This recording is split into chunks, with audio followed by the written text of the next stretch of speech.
വെണ്ട കൃഷി ചെയ്യാൻ താരതമ്യേന എളുപ്പമാണെന്നാണ് എൻ്റെ കഴിഞ്ഞ 3 കൊല്ലമായുള്ള അനുഭവം.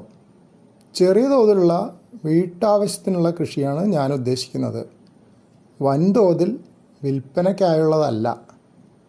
മുൻപ് ചെറുപ്പത്തിലും വീട്ടിൽ അമ്മയോടൊപ്പം വെണ്ട കൃഷി ചെയ്തിരുന്നെങ്കിലും ഇതുപോലെ തുടർച്ചയായി കൃഷി ചെയ്തിരുന്നില്ല. ആദ്യമൊക്കെ ചെടിച്ചട്ടികളിൽ മാത്രമായിരുന്നു കൃഷി.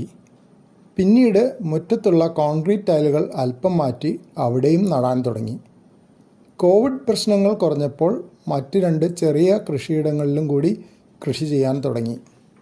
തുടക്കത്തിൽ ഓൺലൈനായി വിത്ത് വരുത്തിയാണ് കൃഷി ചെയ്യാറ്. പിന്നെ അടുത്തുള്ള കടയിൽ നിന്ന് വാങ്ങാൻ തുടങ്ങി. കുറച്ചുകൂടി കഴിഞ്ഞപ്പോൾ ഇവിടെ ഉണ്ടാകുന്ന വെണ്ടയ്ക്കകൾ കറിക്കെടുത്ത ശേഷം മിച്ചമുള്ളത് വിത്താക്കാൻ തുടങ്ങി.